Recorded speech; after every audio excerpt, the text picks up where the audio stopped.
Ladies and gentlemen, we are back, and we are back with a bang. We have got such a production for you guys tonight. SteadyState Motorsport jumping in to help bring me the action for this final round. And what a little collab this is going to be. Looking forward to this one. I know for the die-hard fans, we already know that Mr. Daniel Rowe has wrapped up this championship.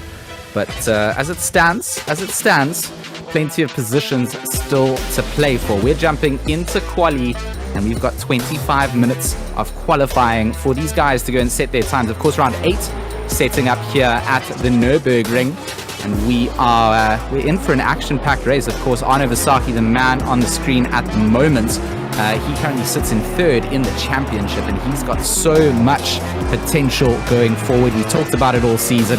Mr. Arno Vasaki will begin his first flying lap here as he goes out through the Mercedes complex.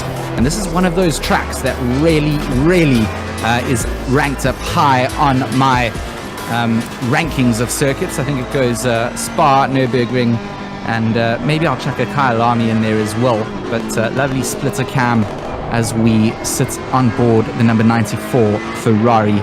My name is George Smith. Good to be back. I am broadcasting you the action all the way from the UK in my little hotel room. Last day of self-isolation, and I'll be out and able to explore the world around me in just a little bit. Mark Ansel, of course, in one of my favorite manufacturers, that Porsche, one of the lonely Porsches on the grid. There's not too many of them, but Keegan Masters and the likes of Gabo all rocking out with my favorite manufacturer. I think they're trying to win some brownie points there. But quali is going to be a good one. I can't wait to see where the times come down. And, it's going to be up to Arno Vasaki, I think, to set one of those quicker times. Mark Ansel in that Porsche, going to be good to see where they stack up. And, of course, this production, like I mentioned at the start, being brought to you by SteadyState Motorsport, jumping in, doing a little collab with us here at Raceface. And, just a big shout out to them and the boys in the back office, bringing you all of the live camera action. It's a pleasure to work with people like this. And of course, our stream sponsor Statement Watches, TGN Racing Simulators, Raceface Speed Labs, and of course Track Art. And there you see SteadyState Motorsport. If you guys haven't checked them out, you need to make sure that you do. Quali is heating itself up here. We've got some opening times coming down on the board. 153.6 comes out for Arno. Daniel Rowe's teammate slots into second. Chris Radloff there in 3rd place, just 7 tenths behind. And you can see the pace coming out from those hybrid boys already. Not here to mess around. Tariq Adams going to jump up there too. And plenty of time still to be found. 20 minutes of quali. It's a long time, and the track temperature and the track conditions are still heating themselves up. Grip is getting better as the stream goes on, and as we get closer down to those last couple of minutes, that's where we're going to see those cracker lap times coming in.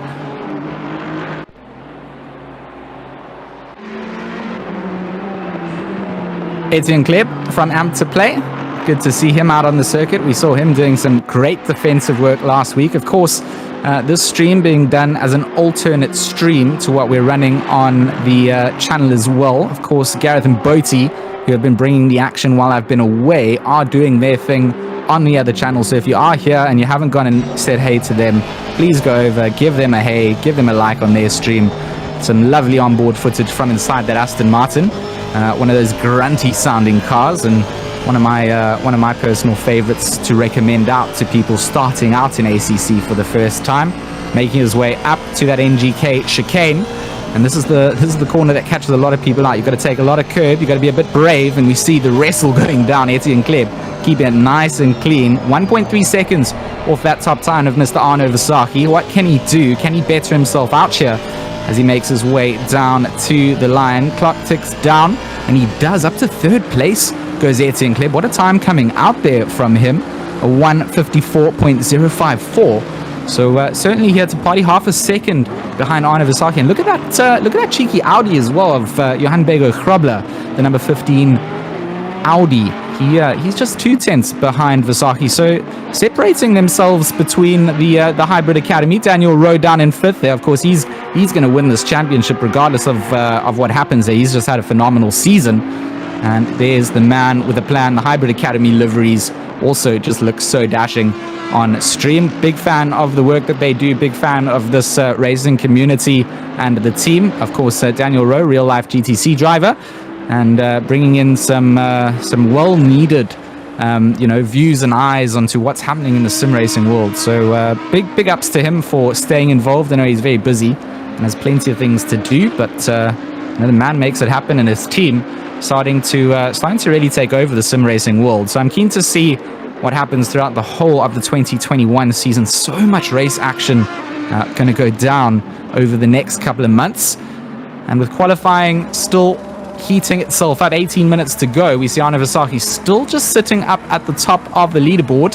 That Hybrid Academy Ferrari doing what it does. We've just seen this man go from strength to strength, and right now he is looking to better his time. He's not happy with where he sits. 153.4, his best lap so far, but can Arne Vasaki better it as he comes down into the final corner here at the Nurburgring? This could be the lap that he needs. He's going to take the shortest route he can. 153.127. Arne Vasaki goes better.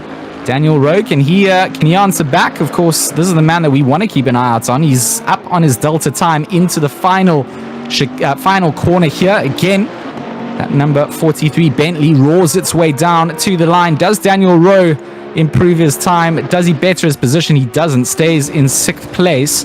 Actually gets knocked down as Chris Radloff goes into 2nd. So the two Audis starting to show up. 2nd and 3rd for them temporarily. I think this is going to be a knife fight if we've ever seen one.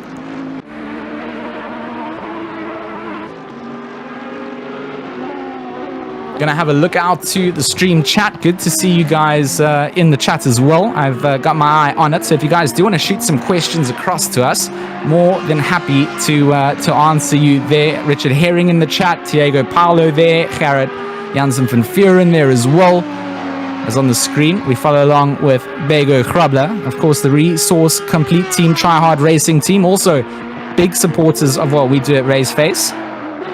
Oh, looking a bit squirrely, and he will go for a little bit of a lawn mowing expedition. That's going to invalidate that lap, and off to the drawing board he goes. The ATK Academy, of course, they represented out here. Morgan here in his number 514. Their liveries not quite coming through as we've seen in the past. Not sure if they haven't selected the right livery. We know that the ATK liveries are phenomenally done. Mr. Jonathan Bent from Yellow Designs doing all of the work on the cars, and we've just seen how nice his designs are. I think I plugged it a couple of times. He hasn't hit me up on a sponsorship deal just yet. But if you are looking for some custom liveries, Yellow Designs, they certainly the place to look. Where does Morgan go? That's what we're going to have to keep an eye out on here. Sitting in the top 10, but edging his way down as drivers slot themselves in. Van Locherenberg in that 136 Bentley into 6th place there. Keegan Masters into 2nd. And now Morgan McCall drops down to 9th as he enters into the final corner, hugging the inside apex, trying to extend the footprint on the exit. And not going to be good enough. He's actually going to bail out of that lap. So that's not going to be the answer from the older McCall brother, but from the younger brother, Junior, who has indeed selected his livery. So it goes to show we do have the liveries loaded up here. There's one of those ATK liveries I was talking about. Where does the youngster go? Of course, only 12 years old. And Junior McCall in the ATK Pro Series finishing up, I think, in 3rd place. Morgan 2nd in their first round. Goes over the line, goes over in 6th place for the number 99. Good to see everybody showing up, putting their best foot forward. 1st to 11th place, separated by less than a second. I see the YouTube chat still peeling in with some viewers. Everybody here, Robert McCall's here. Of course, Junior and Morgan's dad. Sending him our best wishes. I know he's having a view here from the hospital side, so sending you all of our feels from the Raceface side. Artezi trying to catch me out with his lovely little nameplates. We don't fall for such things here. I mean, you know, if you want me to bend over, you just have to ask and probably pay maybe, you know, $30 you know, I could go for a little bit more. But Sarah Indle in the chat as well with a cheeky little wave. So good to see everybody coming in. If you do have any questions, if you haven't left a little cheeky like on our stream, share it with your family group. I don't know what you're doing with yourselves. We're going to have a good race on our hands. 18 minutes at the Nurburgring to round out the final round. So we go on board with Jason Isherwood exiting the Schumacher S's. This is probably one of my favorite parts of the circuit. Nice and tricky, but also nice and quick. The right-hander here, carry as much speed as you can, and then you just floor the motors and just let that Bentley scream before you get onto the anchors for the Ngk Chicane.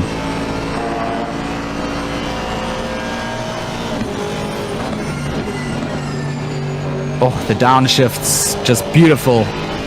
As Jason makes that chicane look relatively simple. Nice and smooth. Currently not got a time on the board. Where does the Retro Esports administrator, captain, where does he go? He goes up into 19th, so he's managed to get himself up a position, gets his time on the board, and gets a banker lap in. Now going to be looking to chase and looking to improve. It's not even a Bentley, it's a Aston Martin. I knew there was something that sounded brilliant, and it wasn't the sound of a Bentley, it was an Aston Martin. So Mr. Isherwood in that number 53. Retro Esports also, one of those orgs coming out, doing some things. Good to see everybody forming up and supporting what is this wonderful community of sim racing. Team Kinetic Sim Racing, they've also formed up relatively recently. They've also had some good results. Mr. Bernard Barcasin here in that 103 Ferrari. Half a second between Arno's Ferrari as we see those mid-pack positions. I say mid-pack, it's the top 5 that keeps shifting up. Bego Hrobler then bests on Masters, goes up into second. Radloff stays in 4th place, and Barcasin here chasing down. Wants to get out of 5th. Wants to maybe stick it to these guys up at the front. And he's looking good to do so. Out through the final sector. He needs to just find that rhythm, continue to chase down those 10ths, chase the apexes, and now into the braking zone. Last couple of corners to go. Where does Team Kinetic Sim Racing find themselves? Out into the final corner. I've been caught out by that pit lane a couple of times. Thought I was doing a flyer of a lap, and then I'm on the wrong side of the wall. And that's pretty much why I'm a commentator now and don't sim race. Barcasin into second. What a lap. Coming down a 153.4. And that is going to put him right on the back end of Mr. Arno Visaki. He's not comfortable yet. He's still staying out there. 10 minutes to go of this quali session. And this man is still chasing those 10s. If he can get into the 152s, he's going to be happy. And he is going to continue out there. Not many people actually sitting in the pits. Only Junior McCall and Morgan McCall there. Isherwood. Everybody else out on the circuit and still chasing down.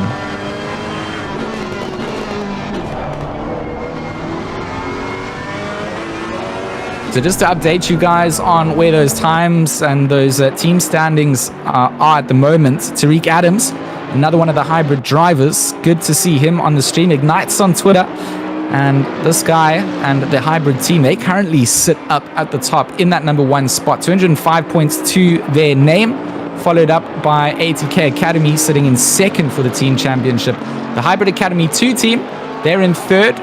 And then, of course, White Rabbit Gaming in 4th, 5th for Team Resource Complete or Team Tryhard Racing powered by Resource Complete. And I think then there's another hybrid team in the mix as well, I think in 6th place. So, you know, if you see the name Hybrid, you know that you're in a bit of trouble because they are definitely dominating the top 10. Team Tryhard Racing and Eric Kirstein here in 19th spot. Can this Bentley get himself a little bit up the order? It's not nice to start in the mid-pack though. So I must say, if you are going to start somewhere, either start at the front or right at the back. Let the chaos ensue and see what you can capitalize on there. Especially down into the first braking zone for turn 1 at the Nurburgring. That first braking zone and chicane, cold tires, cold brakes, and rubber marbles for days. Grip levels varying. Not a fan of sitting in the mid-pack going into the braking zone there. So maybe works out for Kirsten and Isherwood up at the bottom end of the pack. Let's just see where the number 7 goes.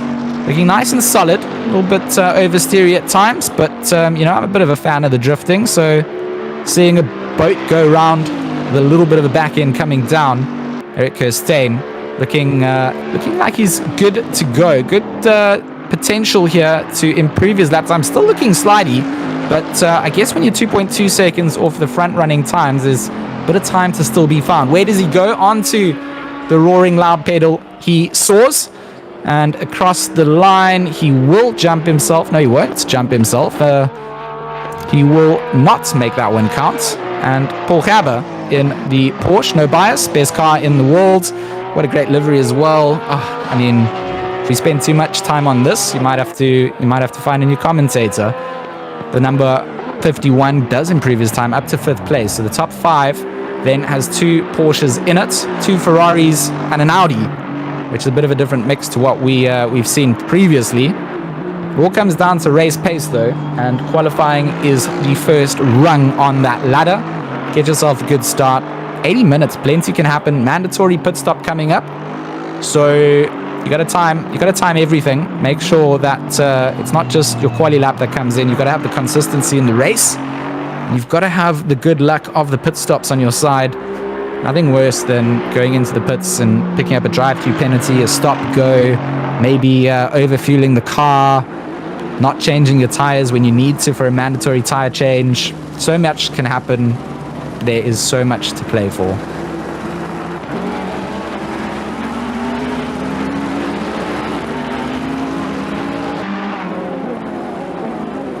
Bernard Barcasin still barking at the back end of Vasaki and looking to try and get himself one step closer to starting in pole. 153.1 to beat and 2.7 tenths off the pace.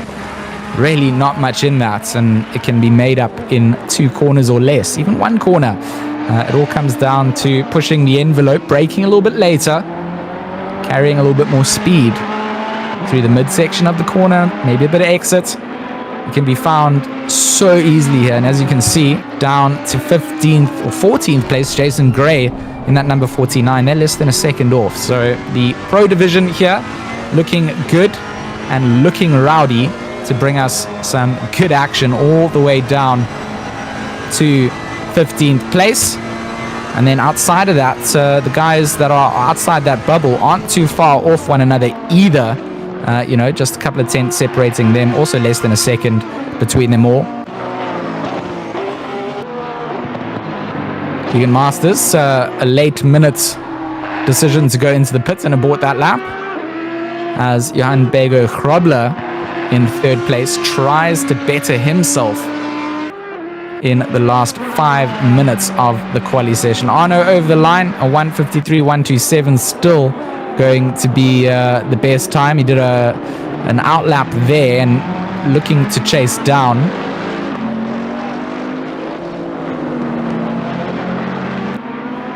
Of course, tonight's broadcast brought to you by Statement Watches, TGN Racing Simulators, Raceface Speed Labs, Track Art, and the production being done by our good friends SteadyState Motorsport. If you haven't had a look at all these socials, you need to go and follow them. You need to go and support them.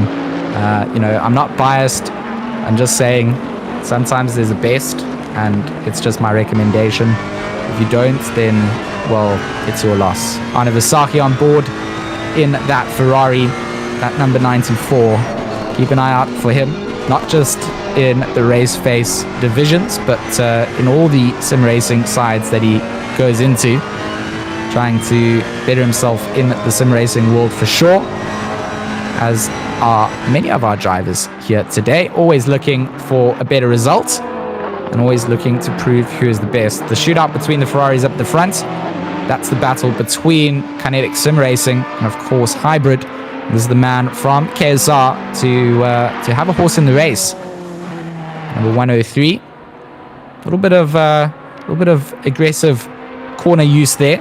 Takes a lot of sand along with him.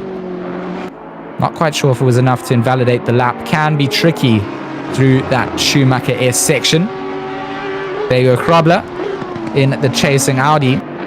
He's also just looking to see what he can do into the last 3 or so minutes of quali. If you're out on a lap and you do manage to get one in when that time hits 0, you are able to finish it out. But until that moment is rung, looks like the front runners all the way down to 4th still staying out. Barcasin in that number 51, he's in the pit box, maybe making a last-minute adjustment, trying to shoot himself out. But not enough time, I think, for a lot of these drivers to get a out lap and then a hot lap in before that timer hits 0. So for a lot of them, they'll just be sitting in the pit lane. You see them all there making last-minute adjustments and trying to, just make sure that the race strategy is perfected. You do have some time when we go over onto the grid for them to finalize onto those race setups. But, your quali setup is quite different to what you're driving in the race. And once you've got in, you just want to you've banged your lap in. It's a mental space. You're just focused on what's going to happen in the race. You're forgetting about what these other guys are trying to chase down that are staying out, and you're just accepting your fate, knowing, cool, the race is a completely different item and a completely different event. So Daniel Rowe for the Hybrid Academy, he's our Season 5 winner, regardless of what happens here, as far as I understand. I've been explained this by our incredible back-end team. They do the maths so that I don't have to. It would also be a complete ridiculous attempt if I was trying to do that on the fly. So as I've been told, Daniel Rowe, Season 5 victor, but he's not someone that just accepts something like that. He wants to keep chasing down as the Hybrid Academy number 43 rounds the final bend. I think he'll get another lap in here as well, but he will cross the line. Not going to better his time there. 154.6. This will be Daniel Rowe's last attempt to see if he can better himself up from 7th. Ngk in that number 263, he's also trying to chase down. He's also just been improving the entire season that we've seen him here. Looks like a good, fair, honest driver on the track.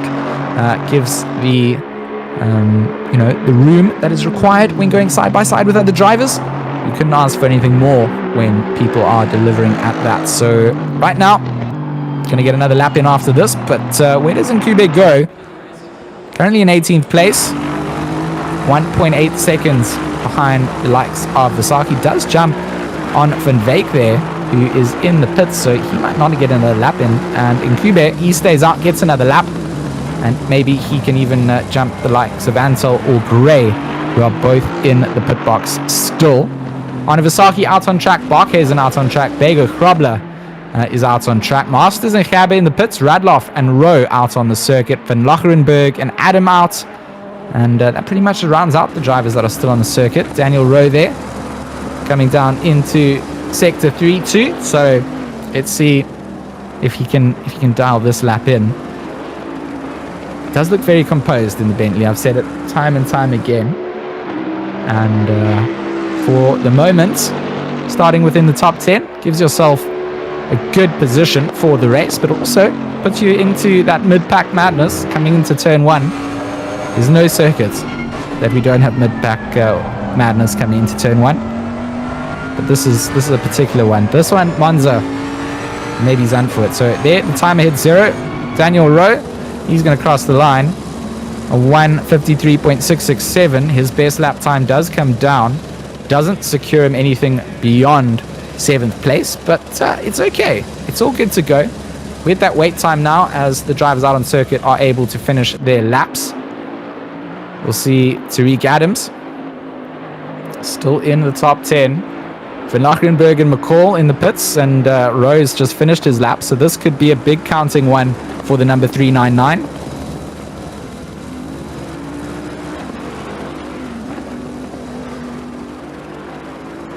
So Tariq Adam here going to continue out. Brandon Kruger into the pits. We have got Vasaki's confirmation that he's just jumped into the pits. He looks like he's going to start in pole. Christopher Radloff, he's out on the circuit. Tariq Adams, I want to see if he manages to jump up at all. He's going to come over the line shortly, and he will up into 8th. So it jumps McCall, and Van Lockerenberg there. And a good session to end things out. And we're going to go on to the grid for our team. Looking forward to seeing where this main race goes. And in just a second or so, we will be back live on the grid, ready to start this final round, the Raceface.PRO ACC GT3 Season 5 finale at the Nurburgring. My name is George Smith, and bringing you this action alongside the production of SteadyState Motorsport. Looking forward to having you guys all here. Big shout out to all you guys in the chat as well. We appreciate all the support. You guys leaving little likes, shares, comments, all helps us just continue to grow. If you haven't subscribed to the channel, join one of the growing racing communities in South African racing. As Raceface tries to broadcast as many races as they can. We're working on more commentary teams to try and bring as many splits to you guys as well. So yeah, if you want to be a part of the action, this is the place to be. If you haven't grabbed a drink, go and do so now. Main race coming up shortly.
Onto the grid we go. 30 seconds on that countdown timer for us to go live for that final race. As you can see, 1 hour and 20 minutes on the clock.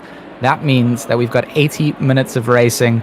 Nice little flyby we have over the grid. Arne Versaki starting up in pole position alongside Barcasin in that number 103 Ferrari in second. Bego Krobler in third place, starting on the second row of the grid alongside Keegan Masters. Paul Haber and Christopher Radloff starts on that third row in fifth and sixth. Seventh and eighth for Rowe and Adams. And rounding out the top 10, McCall and Van Lockerenberg. Behind them, still to bring the fight and the chase, Van Koller, McCall, Kruger, Kleb, Gray, Antel, Incube, Van Wyk, Kirstein, and Isherwood as our lead pack drivers start to peel away. And we start to go live for this warm-up round. Of course, all you guys in the chat, we mentioned it before. Thanks for all the support. Sean, Godfather Mumford, fellow WRG homie, jumping in, giving some support there. This is a cool production, guys. Thank you very much. Thank you very much. I'm here to answer some questions if you guys do have them in the chat. And we're going to look at Tariq Adams' rear-facing camera as the madness behind him. This is what I talked about, the mid-pack. From 10th to 15th into that braking zone. We know all of those guys are eager, looking to make positions up. Endurance racing, it's a long effort. You don't just win it in corner one. You certainly can lose it in corner one, but with 80 minutes to go, looking forward to seeing the racecraft come down. We've had great racecraft throughout the season. The stewards at the back end of the stick, they've got to do the hard work and go through all of the driver incidents, make sure that everybody's penalized as fairly as they can, making sure that everybody's kept honest on the track. Not an easy job to do, but somebody's got to do it. So big shout out to all the crew and everybody on the back end that makes all of this racing possible. To all of our drivers who have stuck through it with us throughout the season, big shout out to them. Some new faces, some old faces, And of course, just a massive growth in sim racing in general. I think our racecraft has improved tremendously, not just in this league, but leagues across the board. People taking it very seriously and starting to invest some real time and money into it, which is, it's a great thing to see. And you know, as a big esports person, my backstory comes from doing CS:GO and Dota and you know, PlayerUnknown's Battlegrounds and all kinds of different esports. It's good to see that a passion for racing and the sim racing scene has evolved as it has. I guess a bit of a benefit to what happened during the last year in 2020 and the lockdown kind of put an end to a lot of the real life motorsport for a little while. Gave us a little bit of a highlight in the real world, and I guess the growth that you get outside of that then is you know, the true growth representative. When you're in a bubble, you're in a bubble, and we expected to see things continue. But 2x2, we start to see our guys line up. I've talked about it before. Not a big fan of the ghosting side of the outlaps, but it's done to make sure that all the drivers start fairly. No one picks up damage to their cars with people trying to get themselves into the right starting position. Gives you time to get into your grid position. Otherwise, you will be penalized. It will be Arne Visaki and Bernard Barcasin, the two prancing horses up at the front to lead us away into the start of this race. And then, of course, the Audi of Bego Krabler, the two Porsches of Masters and Gerber, the Audi of Radloff, Rowe in that Bentley, and Adam in the Bentley, rounding out the top 8. Van Lockerenberg and McCall then chasing down the top 10. We've got a call from our race director. We are ready to go.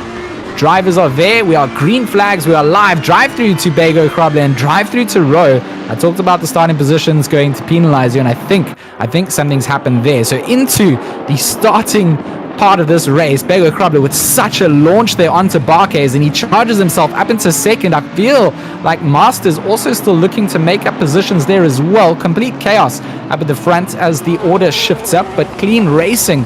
We see it's Keegan Masters here who is down at the back of the order. Not quite sure what's happened to him, but the Hybrid Academy number 18 has had a big instance and put himself all the way at the back. But it is Bego Krabler, the man of the moment. He's made that charge on Barcasin right at the start of it, and he's got himself up to second place. And now he's going to have to defend really hard against Barcasin, exactly what Arne Visaki needs up at the front. Oh, I mean, this is not what either of these two drivers need up against Arne Visaki. If you're going to stick it to the pole sitter, you need to work together in second and third, and that doesn't exist in racing. You're racing against your opponents. Oh, big crash at the back I see as we sit on board with Bego Krabler in the background coming out through that Dunlop curve. I saw cars, I saw chaos, and I think there's a couple of drivers impacted by that. So a bit of a scrappy start coming out here. Maybe the curse of calling the best racecraft in racing comes down, but you know, it's racing, and I can't predict what's going to happen. Up at the front, we've seen a great start from, of course, Bego Krabler and Barcasin. They're making a little charge here. Bego Krabler has that drive-through penalty, so for him, jumping the starts, that's not going to be where he needs to be. As far as we are concerned, Barcasin in third place, he's going to be pretty comfortable now, not going to work too hard, knows that Bego Krabler is going to have to go into the pits. Radloff, McCall, Adam, McCall, Van Lockerenberg, Van Kalla and Kleb are your top 10. There's Daniel Rowe. He's going to serve that drive through nice and early. Going to be a bit of a last to first challenge, I feel, for the Hybrid Academy Bentley. But getting that over and done with nice and early.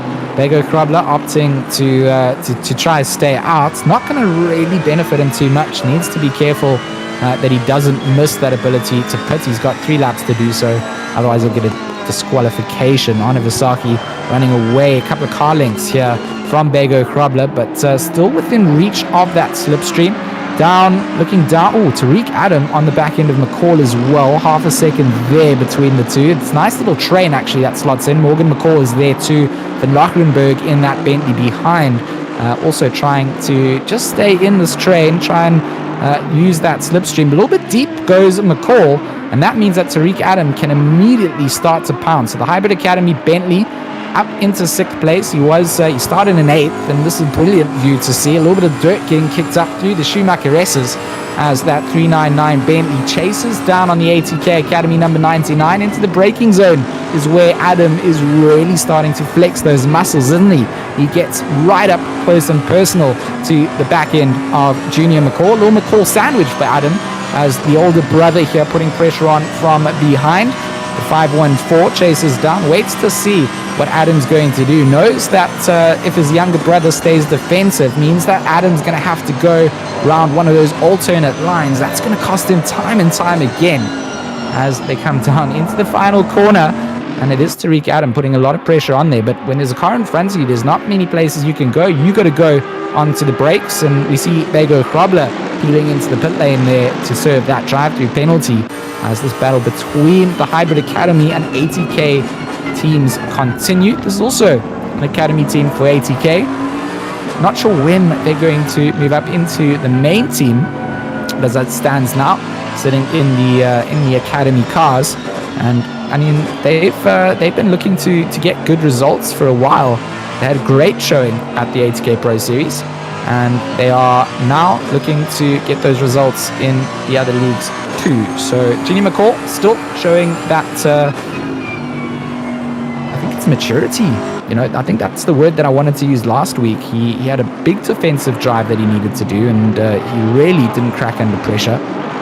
Did what he needed to do, and right now, from the get-go, having to go defensive and make sure that he stays competitive in times, otherwise Tariq Adams will just pounce immediately. Finn Collar for the Retro Esports team up into the top 10 as well. He leads on Kleb from to Play. Keegan Masters, the man who had to serve an early drive-through penalty, put himself down the order, but I mean, he's already making up positions. Ngk Chicane, of course, one of the drivers that he would have taken, who had to serve his own penalty, but the Hybrid Academy looking to make the charge. We said last to first, and if anyone can do it, real life motorsports drivers like Keegan Masters, these are the guys we want to showcase. We want to see what they can do. Top of esports, top of real life racing. Why not do both? You know, why not push it? And or Kruger in that kinetic sim racing. Ferrari, that 178, he's looking a little bit nervous under the pressure here from the Porsche Masters. Not an easy car to drive here. Definitely some speed if you can master it. And through the chicane onto the back splitter, almost making a little centipede of GT3s. Trying to get a nose in somewhere. Sit in that slip until the next braking zone, though. I'm sure that's exactly where Masters is trying to go. The drag of that Ferrari down the straight, enough to keep it ahead even with the slip of the Porsche. Does he have a look here though, Masters, on the inside? Opportune moment might come through as we look at Kirstein from Team Tryhard. He seems to be losing a little bit of the pace as well. 2 seconds behind Jason Isherwood. Maybe also just struggling a bit, needing to get himself back onto the rhythm. But he is in a bit of empty air there, and that can be a little bit tough if you are racing up against other drivers. Always looking to improve your times, but sometimes you get it's 2 scenarios. You could get too used to following a driver in front, get into his bad habits, lose your ability to overtake. You want to make moves happen as quick as you can. I think Keegan Masters still trying to make that happen on the back end of Kruger. Brilliant corner for both of them there. The Dunlop chicane or hairpin. Now they come up to the Schumacher S's. Again, not an easy place to follow in the dirty air in that Porsche. And Keegan Masters looking very, very planted. Don't think he needed to lift coming through. And just a car length between them to bring the pressure and bring the heat. Brandon Kruger, the more he sits ahead of Masters, the more he starts to build his own confidence, knowing that he can lead and defend. And they come down to the chicane, and they stay in the positions that they were. Neither of them using too much. Keegan Masters, aggressive use of the curb, definitely gains himself a free 10th.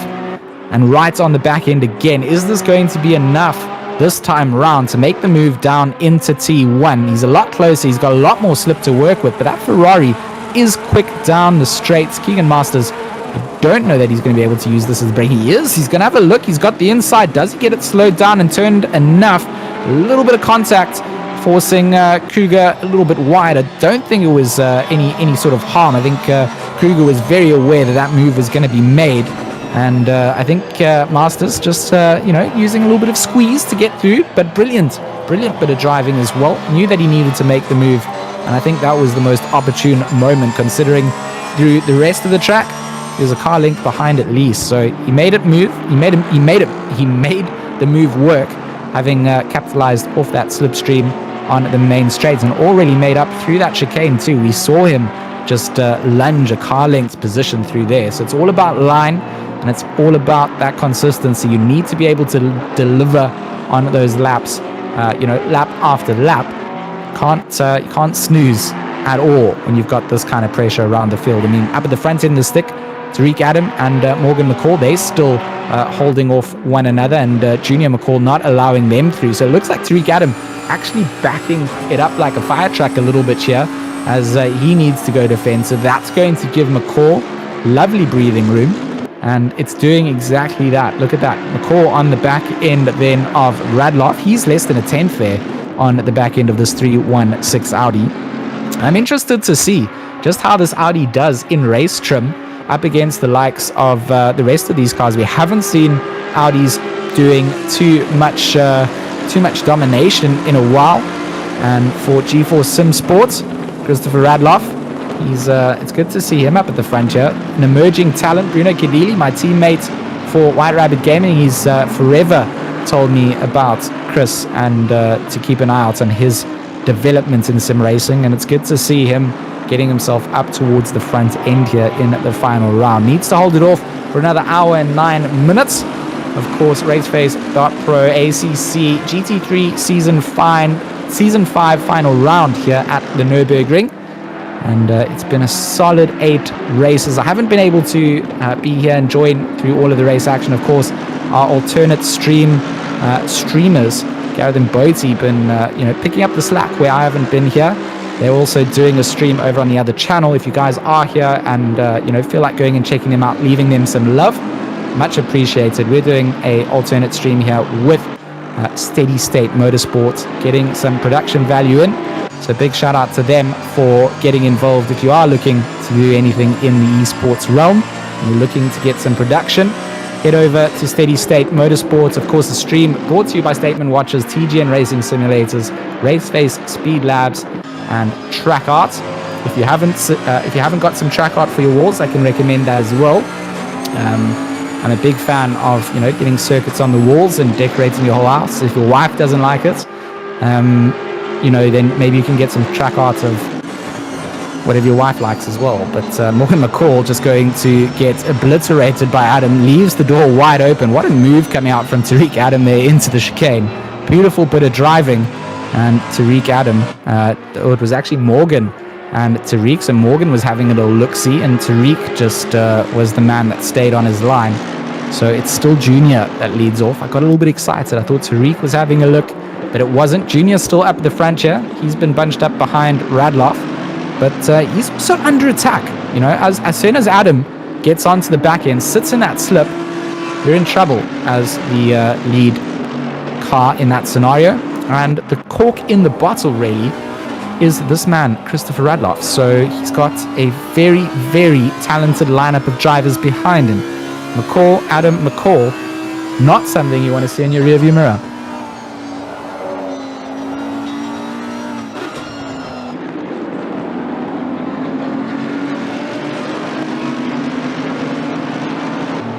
Nice to sit back in it and just appreciate the soundtrack that is ACC. They really have sculpted the audio side of these GT3 cars brilliantly. I love everything about it, the visuals, the sound, the racing. It has become my #1 sim. I've not touched anything else in a long time, and I do just appreciate just the fine work that Kunos has put into it. And to play, also here to party, number 78 in the top 10 still, holding on to 9th place. And this is not a car that you can get past easily. and not just because it's an Aston, but because Kleber's at the helm. We've seen him be very fair and defensive, and at the same time make it very difficult for anyone to get past him. So I'd like to see him and Vincala get into something. It's been a long time since I've seen Richard and Etienne on the same bit of tarmac together. Back in my project cars 2 days, I would say.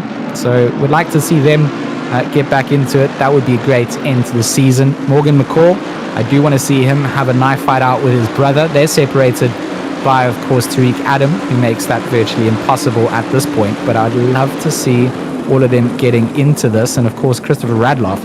I mentioned it already. I'm happy to see him up in that third paying podium position as it stands. An hour and 6 minutes on the clock. The race feels like it has only just begun, and it really has an hour still to go. Mandatory pit stops to be served. You have to make a tire change, so you may as well murder everything that you've got on this set. No need to hold back. Plenty of time and grip levels for it to last the entire duration.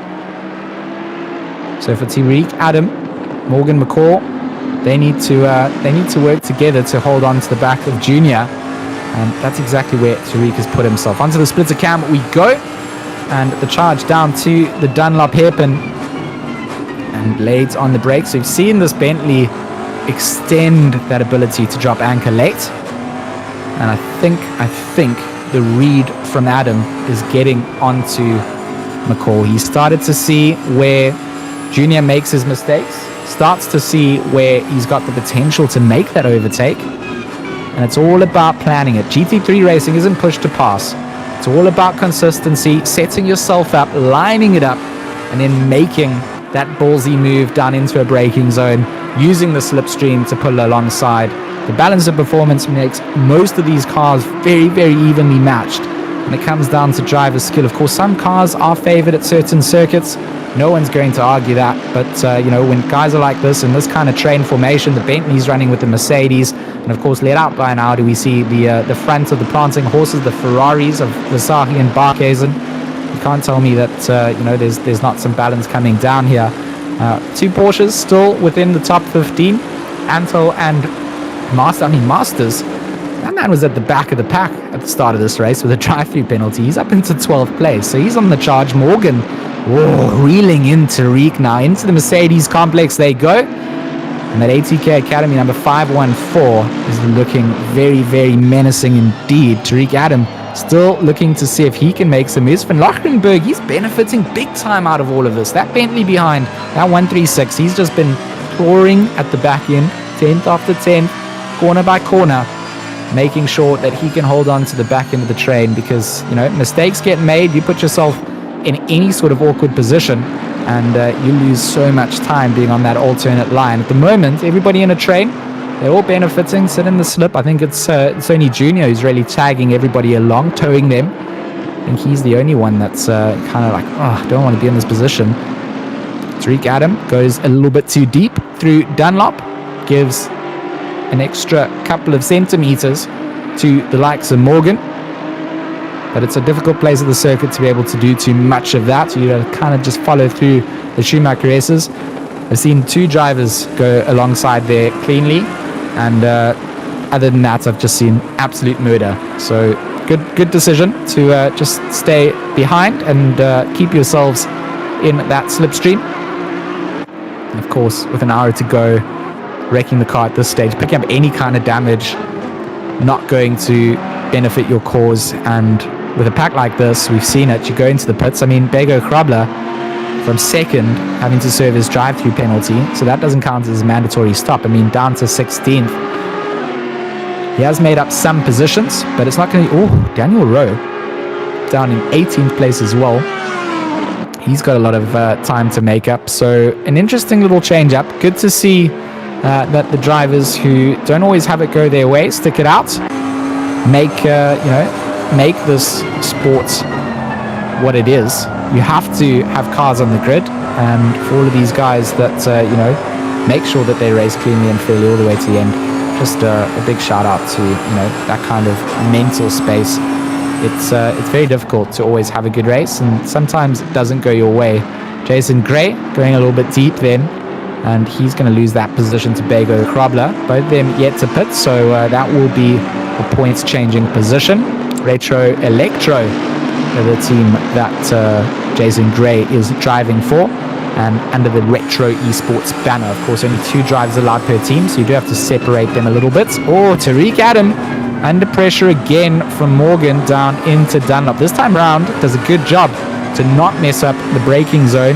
Apexes that phenomenally, and Tariq feeling the pressure but driving with such steez and keeping the talents of McCall's behind and in front. That's impressive. You're not just losing time to the driver in front, you're defending against the driver behind, and tip of the hat then goes out to that kind of driving style. On board with Morgan McCall we go, and let's just appreciate the soundtrack of this Mercedes as they make the run down through the Ngk Chicane.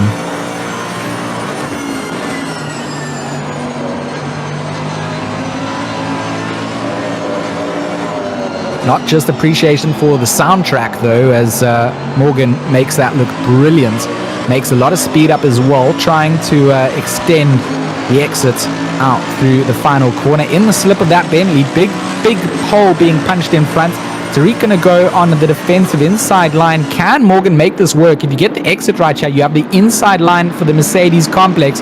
Can't turn in too much. Tariq does a brilliant job of defending. I love that kind of driving. Room given by both of them. And that's exactly what we sign up here for here. Fair, honest driving. The defense coming out was brilliant. Forced Morgan to go wide, but not enough that he could get alongside for the next Mercedes complex.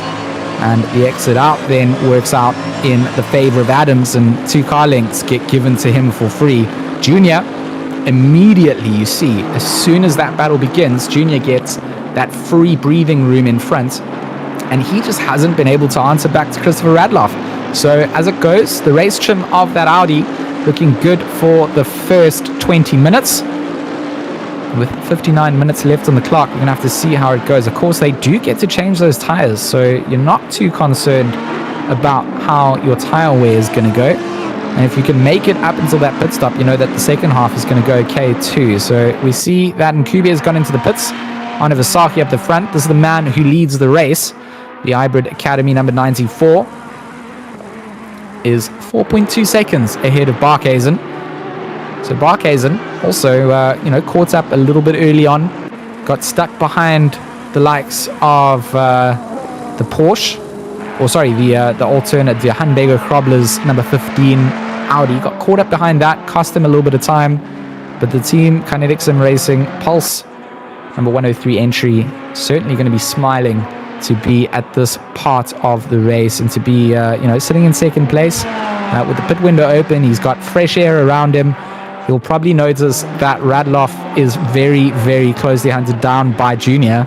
And for him, that means that he's got a lot of planning in his mind that's going down. When does he go into the pits? Does he try and get a little bit of an undercut on Iwasaki? They're not quite close and losing out time, but lapping relatively similar to one another. I love that strategy side. I'm sure he's got some teammates in his ear helping him out. Look at this. The story continues. Not only does Tariq Adams defend off older brother Morgan, but younger brother Junior in his sights and looking very much like a hungry shark chasing down a wild seal. Junior having to stay very defensive and needs to make sure that he doesn't leave a gap open. Adam will take it and he will not even pay you for your time.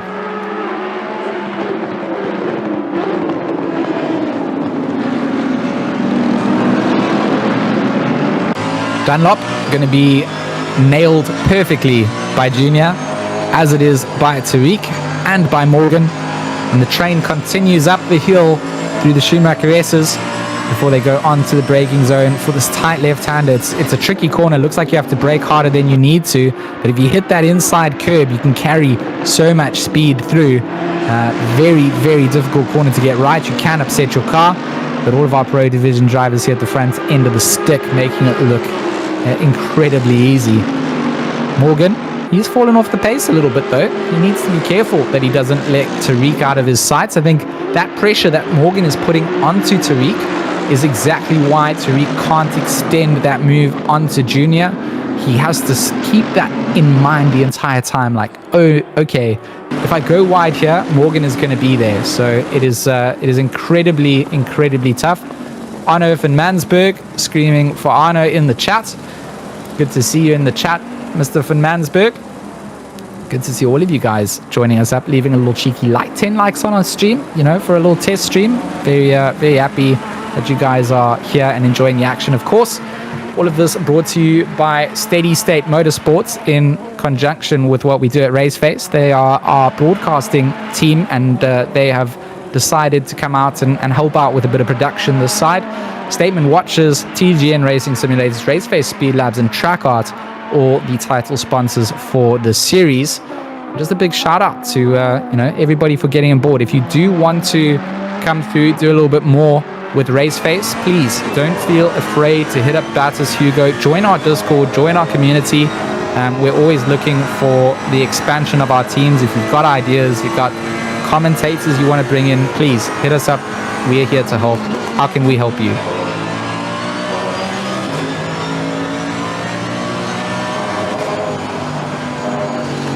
Sean saying that Adam driving so well, he really is.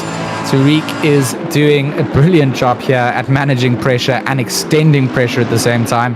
If you're looking for a definition of difficult, that would be the situation to be in. You know, if you wanted to make it a little bit more hard, make it the last 10 minutes of the race. Whilst you've still got time coming up here, it's you know, it's all okay. But it's difficult for us to really tell you exactly what is happening in these drivers' heads. So much pressure coming down.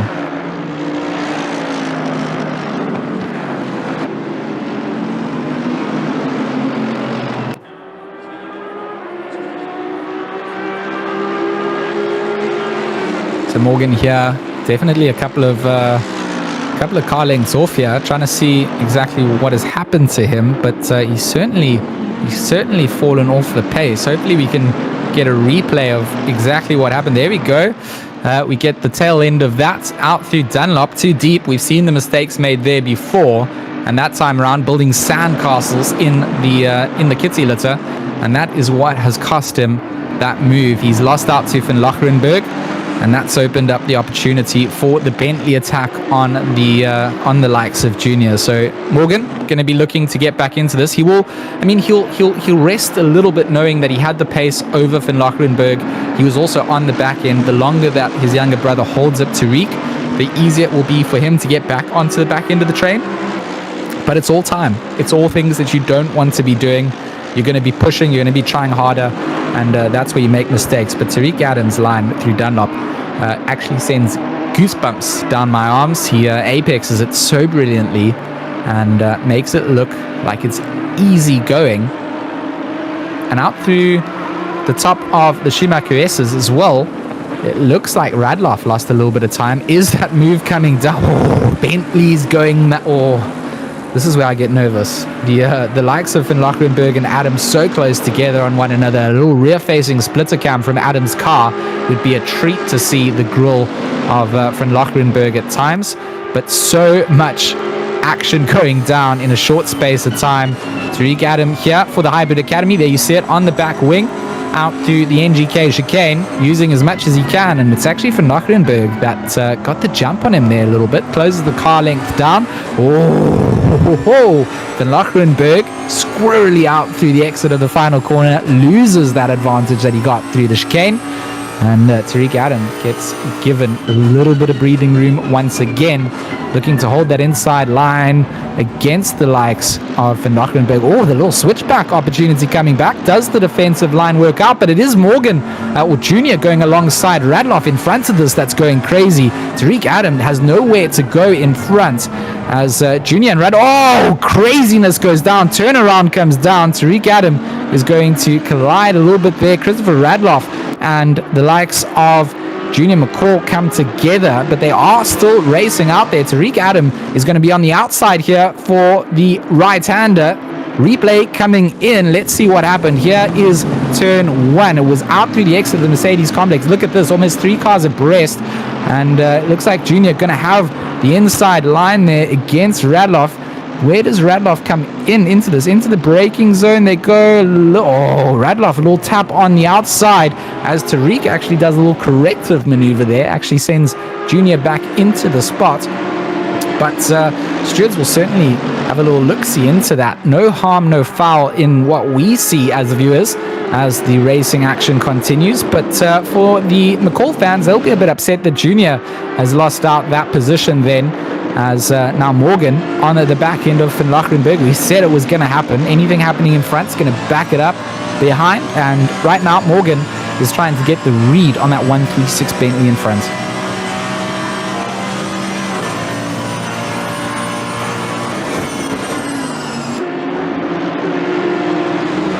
A little bit of breathing time there as the chaos continues.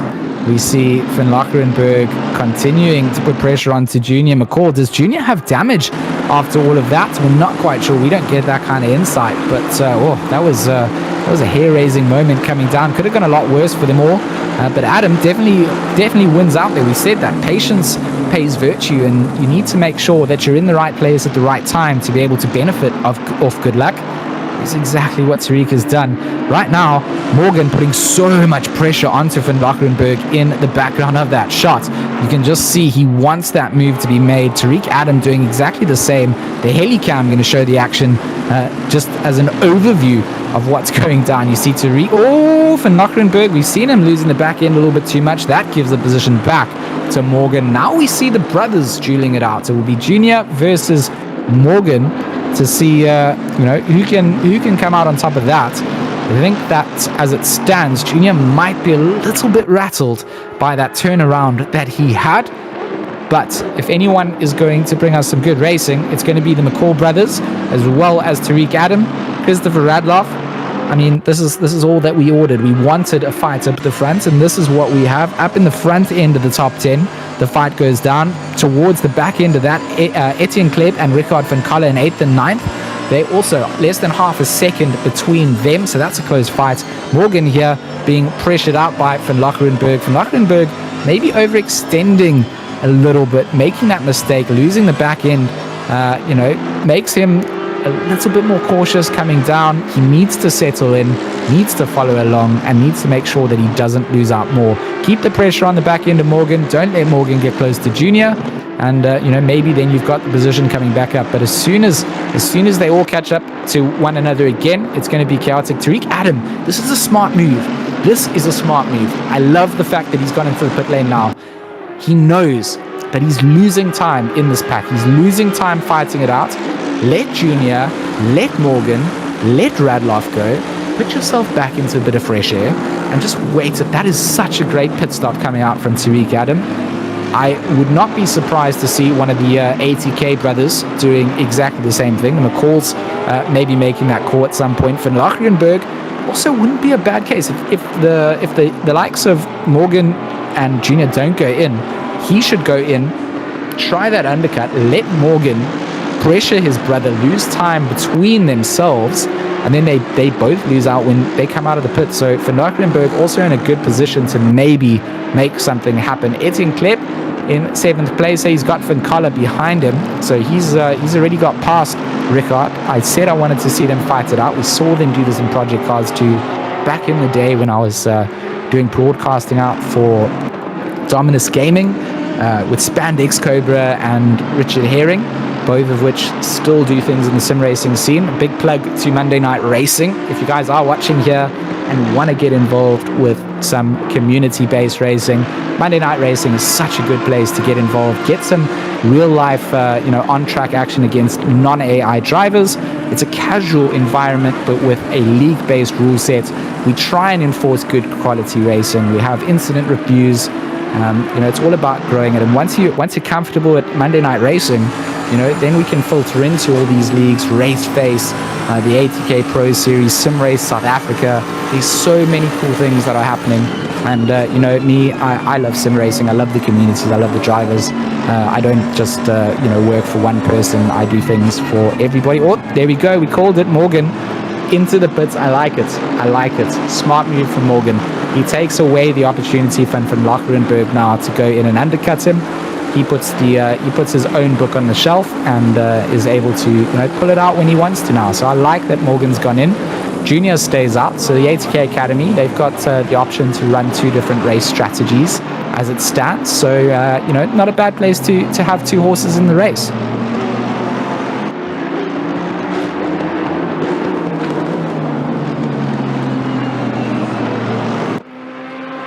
I'd just like to do a quick run through of our full running order here. Up at the front end, we've got Arne Visaki for the Hybrid Academy in that number 94, sitting in first place, followed up by Bernard Barcasin in the number 103 for Kinetic Sim Racing Pulse. He's also in a Ferrari. In the third place, Christopher Radloff in that 316 G4 Sim Sports Audi, and doing a good job at that. Junior McCall in fourth place in the number 99 ATK Academy Mercedes, and he's actually under pressure almost immediately by the likes of Van Lockerenberg in that Bentley in the number 136, who sits in fifth place. Etienne Klep in sixth, Richard van Kaller in seventh, Masters and Ansel in eighth and ninth, and Bego Grobler. Oh, chaos goes down the tap around. And Junior McCall caught up in more of that. So all of those kind of things are going to benefit the rest. Replay coming in to bring us the update of what transpired there.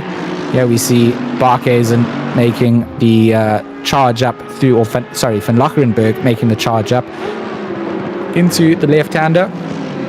And a little bit too much speed carried through, taps around, and just chaos ensues. Tap, and some sympathy donuts being done on the exit there. But that's going to be enough for Junior to want to go into the pits. Maybe he's picked up some damage here as well. That's not going to be good for their car entry, and they're going to have to go and make that work. And now Bego Grobler, the man who had to serve a drive-through penalty early on, he goes a little bit deep in through there, but I think he set himself up for the inside line. Nice little move coming out from Bego Grobler there on Van Lockerenberg. And he's racing up against guys here that all haven't done their mandatory stops either. So good position coming out from him. Tariq Adams, he's going to be the leaders of the guys that have served their mandatory stops ahead of Morgan McCall and Daniel Rose. So just keep an eye out for all the guys that have made these stops. It can change up so quickly. One mistake goes on in the pit lane and everything is done and dusted. Oliver Mansberg in the YouTube chat saying great commentary as always. Thanks very much. I appreciate it. Thank you for your kind words, your comments, your likes, your shares, your subscribes on the stream. I know that I think that the Raceface YouTube channel is now bigger than my own YouTube channel, which is not a big channel at all, but considering that we've been doing these broadcasts and things over on these channels, just big shout out to all you guys for making that happen. I'm looking forward to the day that we hit 1,000 YouTube subscribers out here, and I don't think it's going to be next year. I think it's going to be this year at some time. We're going to just keep growing it. I'm looking forward to continuing to growing sim racing as we go on board here with Arne Visaki. Big shout outs again to SteadyState Motorsports. They will be mentioned a couple of times in the stream. They are the guys behind the cameras bringing us all of this wonderful on-screen action, the overlays, the squeeze backs, the advertising, statement watches, TGN Racing Simulators, Raceface, Speed Labs, and Track Art, all the title sponsors. But yeah, the men behind the back end, SteadyState Motorsports, making all of this beautiful, balancing the audio, managing all the hard work that I normally have to do. So just a big shout out to them. If you are looking to get into the broadcasting side, you need some things broadcasted, whether it's in esports or anything else, live events, just hit these guys up. That's your place to go. Arne Visaki shows us why he's so quick on his reflexes. Catches a little drifty boy out through the Dunlop chicane or hairpin. I keep calling it a chicane. It's a hairpin. It's a big hairpin. You can see it with my eyes. Only one chicane here that we have to worry about, and that's, of course, the Ngk Chicane. But Arne Versaki still just extends that lead. Last time we chatted to, or checked in with him, should I say, 4.3 seconds was the gap to that number 103 Team Kinetic Sim Racing Ferrari. Right now, Barcasin is 9.7 seconds down. So Arno, not here to just win the race. He wants to win the race with style. I think it will go a long way to crown the Hybrid Academy as the overall victors in the constructors side of things. I mean, as a team, they've just come in, they've dominated Raceface. Cannot deny that they've stamped their authority down, and a very well-deserving finish coming out for the entire representation of the hybrid teams. Looking forward to seeing what they do going forward.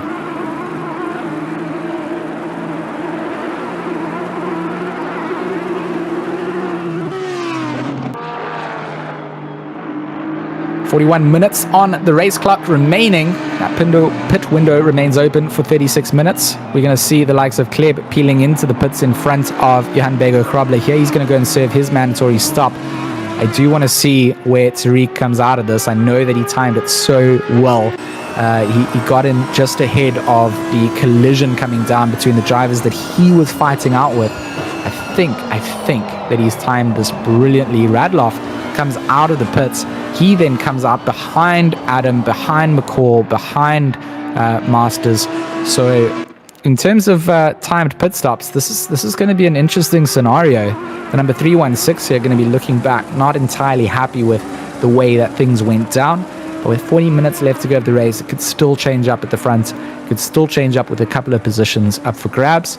And not going to go that way if you are out that direction. Radloff with a big mistake. That's going to put him back. And he does get the car turned around. Needs to make sure that he rejoins safely. No cars around him really. And a nice little escape road that he could have used, but decided not to go there. Replay ready to come in as well, as we will kind of see what happened coming into Dunlop there. Does he just, he is looking a little bit slidey, isn't he, already, as we come down, or a little bit too much. It's just the curb.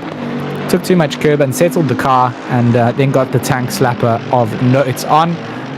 Does manage to get it turned around and pointed in the right direction, but gonna set him back in that slog to get back into the third place on the podium. Arne Versaki gonna comfortably still sit ahead as his closest rival, Barcasin, goes into the pits. 16 seconds behind, but obviously that's going to be updated by the fact that he has gone into the pits. Van Koller promoted up into a temporary second place then as he will go past. So it's all changed up, but it doesn't matter. These are provisional and temporary race standings until everybody has gone into the pits and served it up. So it always adds a little bit of a mixture into how your predictions work. You can't really time it, but Barcasin, Van Koller, Bego Krobler all go into the pits. So yeah, everybody kind of coming into the pits at the same time there at the front end of what remained after everyone had served their mandatory stops. Etienne Kleb, he's comfortably sitting between Rowe and McCall after pit stop served out, so things have worked for Etienne for sure, and definitely not going to be a great place for Junior to be. We saw him getting turned around. We saw a little bit of time going against him there. And Etienne now in a good position to get a good result here for AMP to play. So looking forward to seeing how this all pans out towards the end of the race. 38 minutes on the clock. Plenty of time for chaos to happen. Eric is flying. Is he really flying? You know, if you want me to say naughty words on the stream, it's $30. But I'm very happy for Mr. Shun. You know, he's flying, he's doing a good job, and I appreciate you guys. I love you all. I do appreciate a good bit of bounce in the chat. It's not all just serious racing. That's really what made me so interested in sim racing, to be honest. We had just this massive community of people and just so much cool things happening, cool people. Versaki, our race leader, he goes into the pits eventually after 22 laps. So that will maybe give a temporary race lead out to the likes of Mark Ansel or Eric Kirstein, the only two drivers who have yet to go into the pit. Barcasin out ahead of Adam after the pit stop, so things still working out quite nicely for the 103 Ferrari. Both Ferraris having got the jump early on and just running away with things, making sure that they settle themselves up at the front end and let everybody else behind fight it out. And that's been exactly what it's been. Radloff was that gatekeeper in third place for a long time. It'll be interesting to see where things come out. I don't think Ansel will come out ahead. Oh, he does. There we go. So Ansel, our temporary race leader. He did take Versace in the pit stops. I want to see where Versace stacks up with the rest. Of course, I predict that he does come out ahead of Barcasin. I don't think he had anything untowards in that stop. And as it stands, I think he does. Eric Kirstein into the pit box himself. So it's really only Mark Ansel that's going to be left to serve at the pits, and then we'll see where things stand.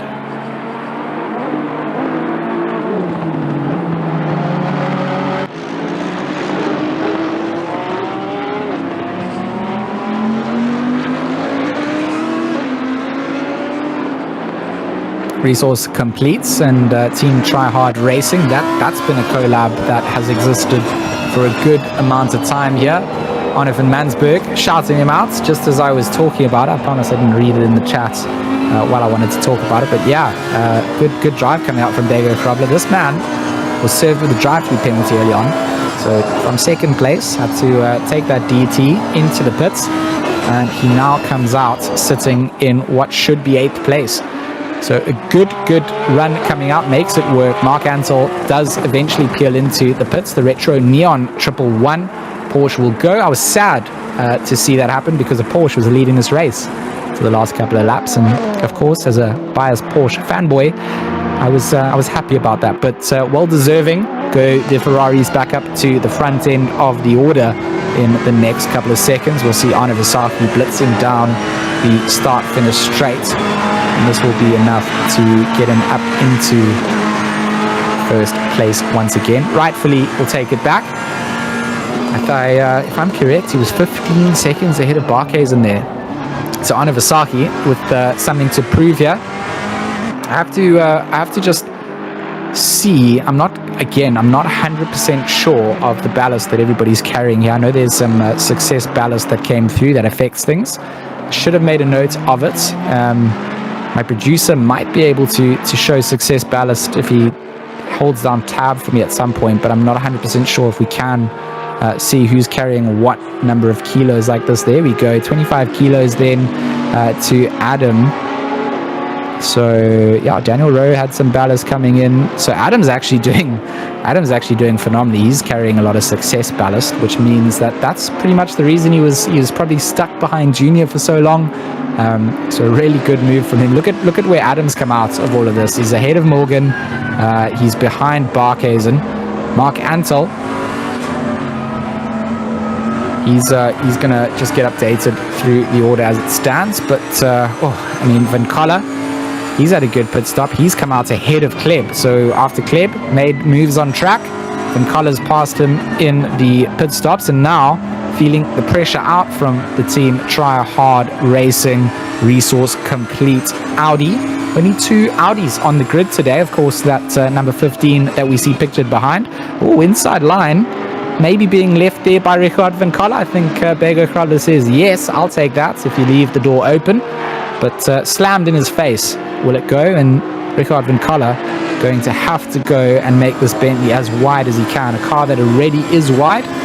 And he will definitely be under pressure. I'm going to go for the inside line. Oh, a little tap coming down between the two of them. Ngk Chicane, little tap on the side then of Van Coller. Van Coller escapes unscathed. He's going to continue. You know, when you want to fight up against the boat, you're going to come out second best. The Titanic doesn't fight nicely, and Ngk Chicane is gonna find himself a little bit behind once again. But you know, you've done it once, you can do it again.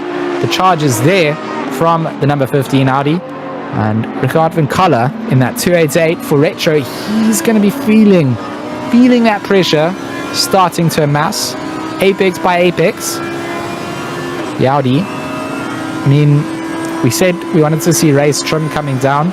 We were looking at Radloff when we said it. Oh no, this is not good from Ngk Chicane. A big mistake in the braking zone coming down. And Ngk Chicane there, I feel like has used Rickard Vincala as a set of Brembos.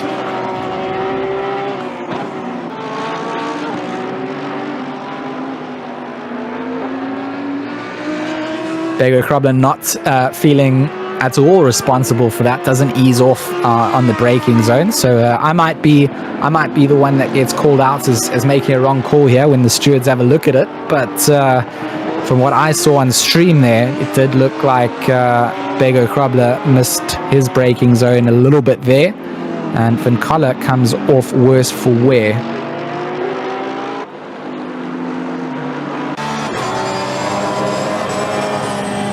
Yeah, I tell you, dude. I mean, I've always said it. Big fan of Tariq. I'm glad that you're here and supporting your boy. You guys have come into the PC side of things, and like I said before, I want we saw Zinger Wings before. I know where the roots are, and Tariq Adams has had such a great season. His first real racing in the ACC side on PC. And what a place to come in and dominate in amongst the pro division. Great race coming down.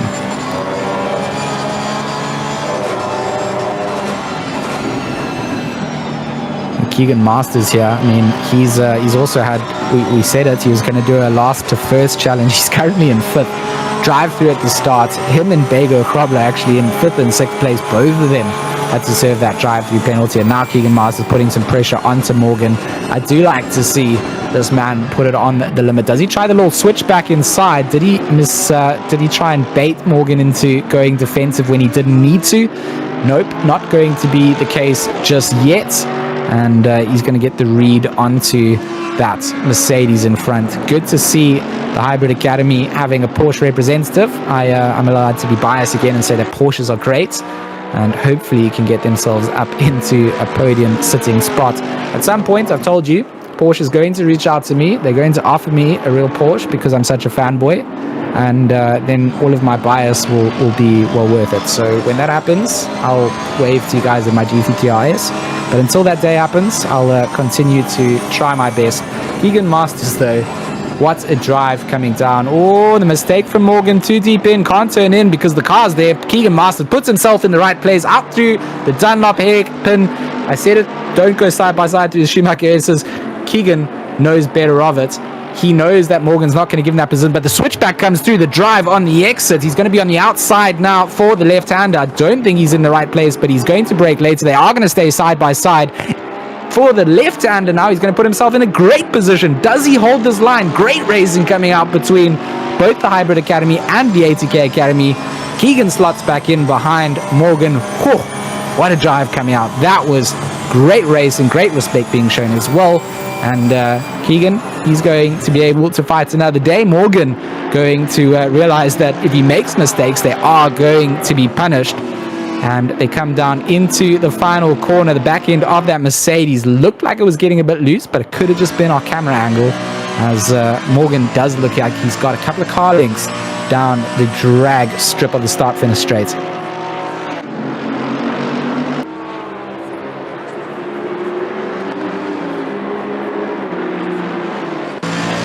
Just looking at the stream chat, Robert Wentworth here saying good to hear your voice again. Good to be here again, Robert. I know Porsche's, you're right. And Sean says, can you come for a drive? Of course you can. I need someone to actually teach me to drive the Porsche when I get it. So, you're always invited, and that extends out to everyone. So just be nice. Wear, pants that don't ruin my nice seats in my Porsche. There's ones with little buttons in the jeans. Those are banned. You have to wear no pants if you come in the Porsche. That's basically the rule. So on board with Junior, he's kind of fallen down in the order. We saw that incident take place. Maybe had to pick up a little bit of repair damage as well, which would have cost him time. But he's got the real in on Vincala in front. And if he can, he's going to try and get himself into the top 10. As we go into the final 30 minutes, 27 minutes on the clock. My name is George Smith, also known as G-Max. I'm a sim racing lover, caster, a broadcaster. I do whatever I can in whatever esports I can, and currently the flavor of the day is sim racing. This is the Raceface.PRO ACC GT3 Season 5 finale here, round 8 at the Nurburgring. We're watching Morgan McCall defend against Keegan Masters. And of course, this stream brought to you by the team at SteadyState Motorsport.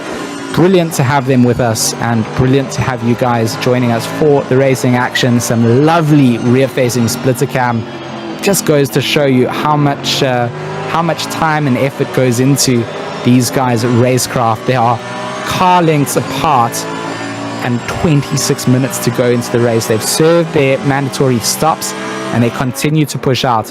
One mistake and you're not in this race. So everybody's still here in these time split divisions, and positions have all been really pushing the envelope and making sure that they deliver their best performance out here. Of course, incidents happen. Live stewards are going to go in and sort that out, or post-race stewards, should I say.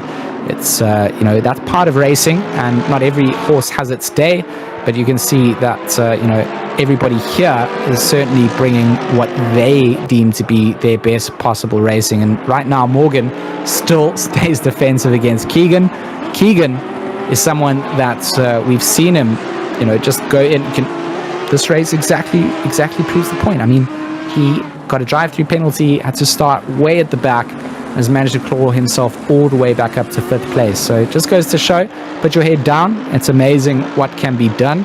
If you've got pace, you've got pace. You can't take that away from people. Junior starting to get closer and closer to Richard as well. Nice close battle between the two of them. And then, of course, Finn Lachrenberg on the back of Radloff in 12th and 13th. That's also nice and close. So, 3 on-track fights that are nice and close together. Always good to see, and split across the entire division of drivers still in this race. Sean in the chat saying that if he comes here, he's going to stay with me. You're welcome to stay. I'm not a very good cook, so if you can cook, then you might win yourself an extra couple of nights here. You don't have to sleep in the Porsche. You can use the kitchen, clean it up, make me food. It sounds ideal. Sounds ideal, Sean.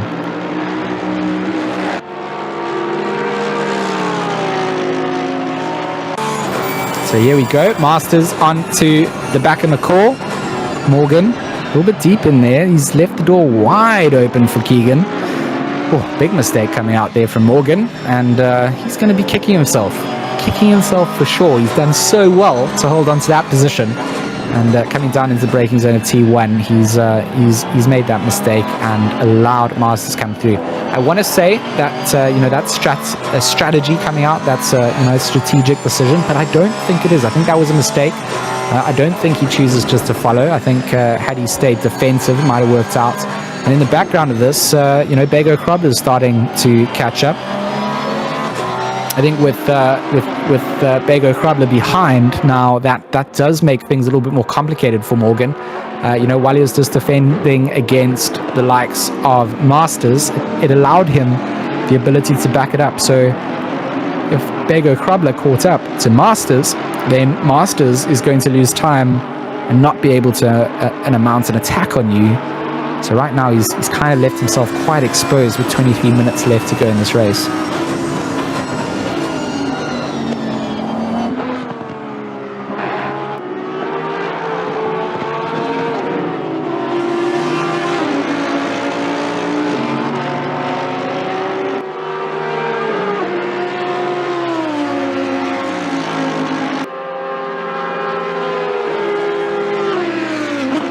Today's stream brought to you by Statement Watches, TGN Racing Simulators, Raceface, Speed Labs, and Track Art.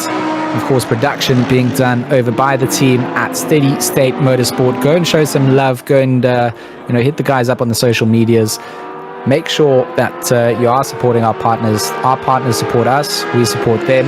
It's how we grow everything in its entirety. So big shout out to all you guys. 12 likes on the stream. If you haven't left a cheeky like, We do appreciate any of that support. If you want to leave a dislike, you can leave that as well. I always say, engagement is engagement, but at least, send me a DM, let me know what we could have done better and how we could have improved. But we are always open to feedback. If you guys want to join the team, want to get involved with commentary, stewarding, broadcasting, any of that, please feel free to shoot up our admin and race leader behind the back end of Raceface. That's Bertus Hugo.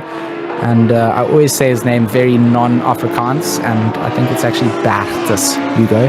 So he gets upset that I don't say his name correctly. I heard one of his friends calling him that the other day, and I realized that I've probably been butchering his name the entire time. So big apologies to Bertus if he ever listens back to this and hears me butcher his name multiple times.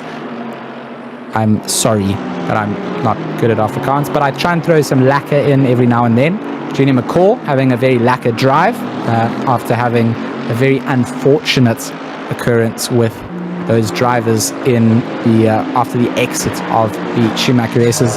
Got caught up there, and I think that was the big cost of time. We saw him have a little tap with Christopher Radloff as well, and that really didn't benefit either of them. So Junior sitting in 11th, Christopher in 13th, and the guys that all pitted before him all made their way through. So Tariq Adams in third place on the podium. I think for me, drive of the day, almost guaranteed. 25 kgs of ballast as well going into that car, as far as I remember. So for him, it's been a great drive. He's 17 seconds between his behind his teammate Arno, and it's just been a good drive from the hybrid boys throughout the entire season.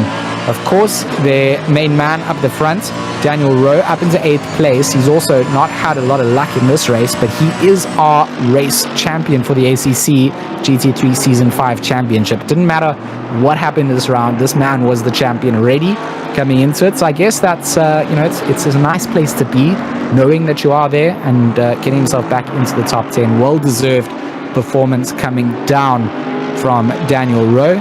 And a big shout out to the Hybrid Academy for what they've done in this season of Raceface. Cannot fault the way that they've done things. And for me, as a big enthusiast of sim racing, I love to see the competitive element come out. More teams means that there's more competition. You can't own all the teams and all the drivers. Everybody's got to have a little bit of the pie for us to be able to feast on it later on. And it's exactly what we need. Big teams coming in, forming up, and starting to stick it to one another. It starts the narrative. It starts to, it's the formation of the story that we're able to tell as broadcasters and commentators. And that's what it's all about, the story of these drivers. It's all about them. It's not about anything else but the talent that is on track in the pro division here, as Junior continues to try and get past the likes of Vincala. And Vincala here, he'll realize that he's in the top 10. Retro will know this too. And for them, this is a good place to finish up. So if he can keep Junior behind him, that would be a solid finish for the number 288.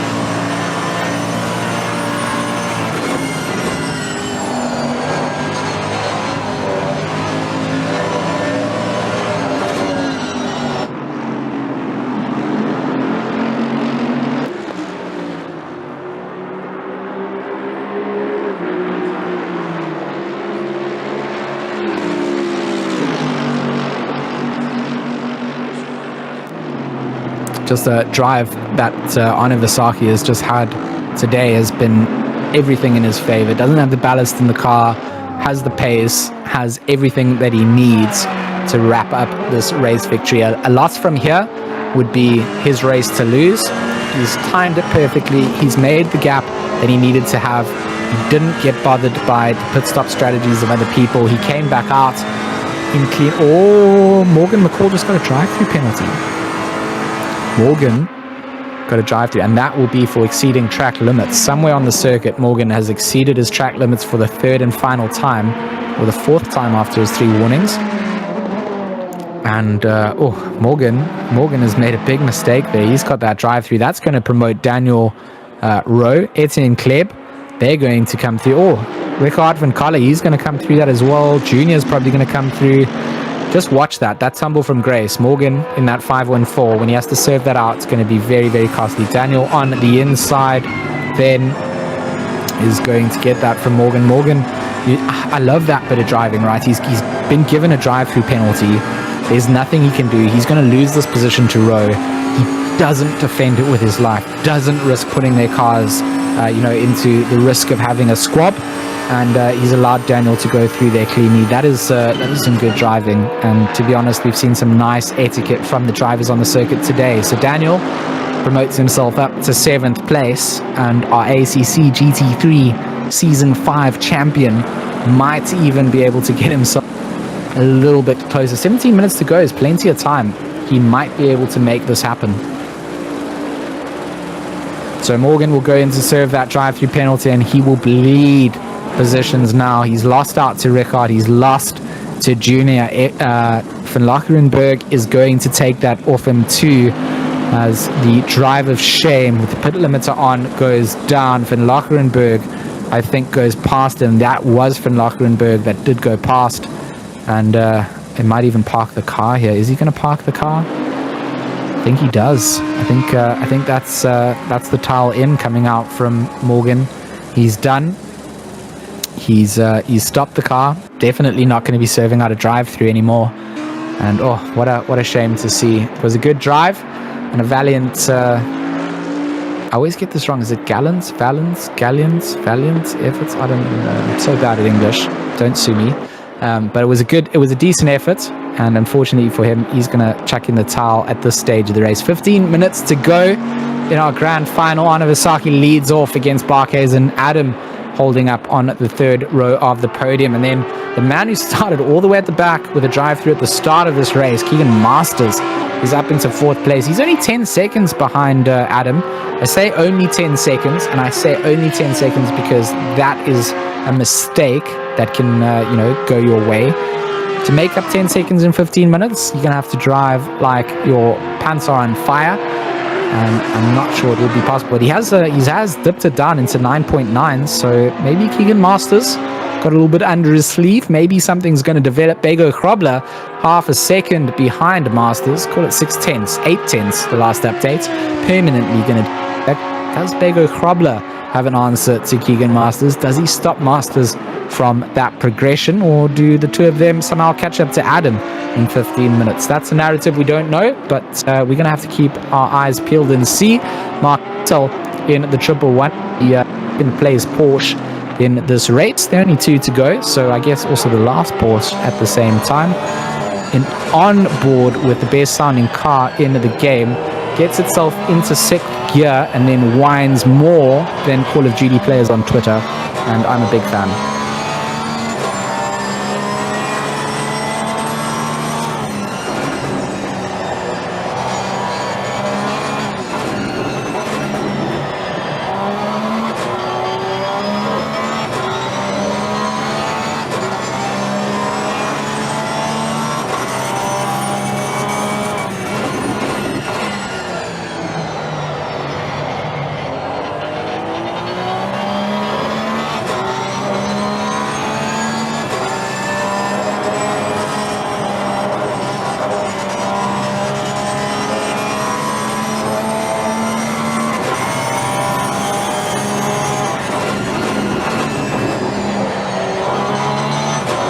All I want is for this Porsche to get up into that 6th gear so I can hear that whine and make my joke funny, but it refuses to get there. This could be where we get to hear it.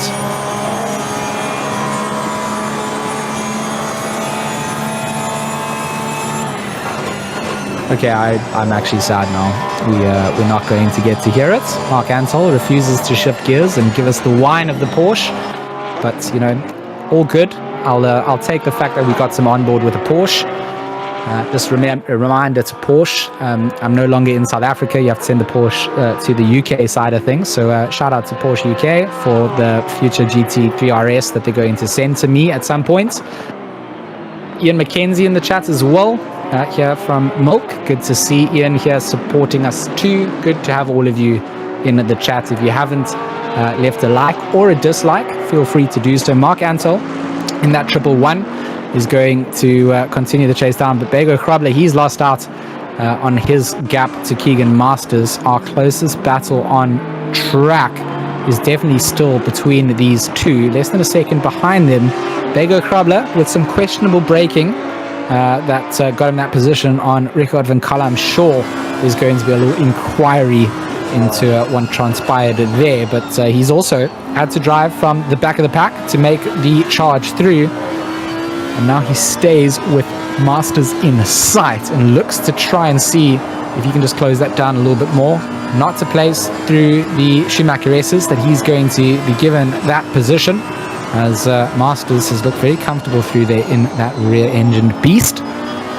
But as it stands, first for Visaki, second for Barcasin, third for Adam, rounding out the podiums. And of course, Masters and Bego Krabler trying to see how they're going to finish up in the top 5. Jason Gray, he's also been given a drive-through penalty for track limits, so the number 49 Ferrari on that timing sheet for Retro Electro goes to do the drive of shame. I think we've seen a couple of drivers have to do this now, maybe 5 drives of shame going down. And unfortunately for them, that is not going to work out for their points-paying positions. 11 minutes to go, almost the closing 10 minutes. This is where normally I get excited if there's some close on-track battles. I guess Bego Krabler and Masters are going to be the interesting story, but Visaki with such a dominant lead coming out here, 20 seconds ahead of Barcasin.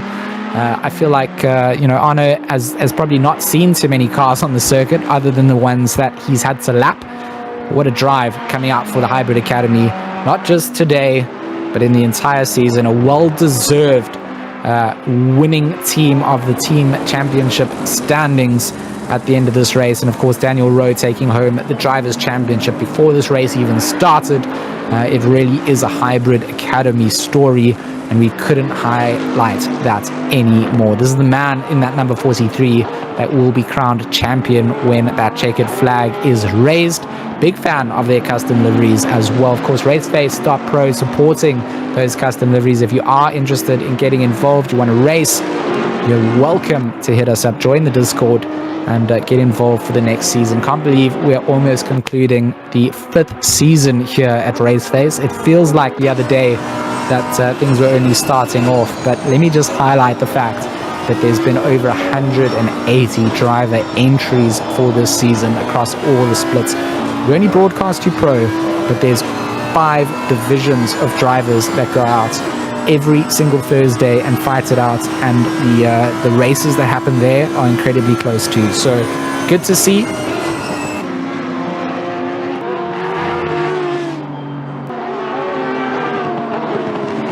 Good to see so many drivers competing, and good to see the competitive nature of sim racing growing.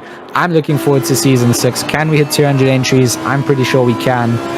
This is what sim racing is about. This is what I love in the community, is seeing talented drivers on the circuit. And right now, Bego Krabler is very, very close to Keegan Masters, and the two of them are going to give us a knife fight down to the very end. I can sense it as they come down into the braking zone, going through and past the Retro Electro number 49 of Jason Gray. He lets them through as a blue flagged car, make sure he doesn't get involved in something that's happening on the circuit. And there we go, rear facing splitter cam from Keegan Masters with a view full of that Audi front end. Bego Krabler wants this more than anything, wants to find the position out, and what a position it would be taking it off of the likes of Masters. Bego Krabler down the run towards the Dunlop hairpin. He's going to be on the outside here. Does he get a little bit of a switchback? This is a great line for him. I think this is the line that he needs. He's going to cut himself back in, and he's not quite going to be alongside there. They are going to dice it out down to the Schumacher S's, and you can't go side by side through there. And that Porsche Masters looks so stable through that section too. Normally a place that you could maybe take advantage of the Porsche, but not going to be the place that the Audi can do. So Bego Krabler now, 8 minutes to go on the clock. The last fight that he's got to try and get this position off of that number 18 in front. And the Resource Complete team, Try Hard Racing fans in the chat are going to go wild. Of course, Arno from Mansberg there from Resource Complete, supporting his team out here and making sure that he shows his support is well directed towards Bago. Bago going to be putting that pressure on at Masters. I mean, without dropping the dad puns, but a master of defense. He really can make this work. He can see out the end of this race. And where the gap sits now, it's all in his court. Where does he go? Where does he sit? Does he find that last bit of drive to come out? And a little bit of race trim issues coming out for the Audi we thought might be the issue. Not an issue at all.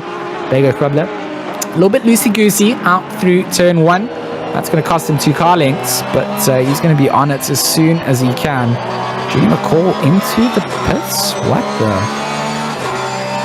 has happened there? Junior McCall into the pits from P11. I mean, just a reminder that Junior and Morgan coming second and third in the ATK Pro Series last week, and now looking like they're not going to see the end of this race. I wonder what's happened then for Junior. We saw Morgan get that drive-through penalty, elected to park the car, but that is a big change-up. That's going to promote a bunch of drivers. And there we go. Robert telling us in the chat that Junior's wheel stopped working. When it rains, it pours. It does indeed. It does indeed. Coming into the final round of the season, not what you want to have happen. And the ATK Academy cars are going to have a very dismal end then to the season, as both entrants have now retired from the final round. 6 minutes to go on the clock as Johan Bago Krobler continues that chase down onto Keegan Masters. The closest on-track battle definitely between these two cars. Down through the order, a couple of seconds between cars. Anything can happen there, but I want to see where this one goes down. Two interesting manufacturers. We haven't had a lot of Porsche and Audi action. We would be liars to say if we had. And good to see what happens here. Andrew Robbins saying, I'll take you for a drive in a GT3 RS when you're both back in South Africa. Absolutely on it, and I know that you can make that happen. A good friend of mine, Mr. Andrew Robbins here, showing support. Good to have you here. And in my ear, my producer also knows Andrew Robbins, says that Andrew Robbins is a great person for allowing George to go in a GT3 RS as a Porsche fan. So, Bago Krobler here, going to throw a spanner into the works. I want the Porsche to come out on top after all the Porsche plugs that I've been throwing. Hoping that Porsche UK is going to listen to me and send me a Porsche. If you need to hit me up, Porsche, it's ZA_GMAX on Twitter, just to let you know.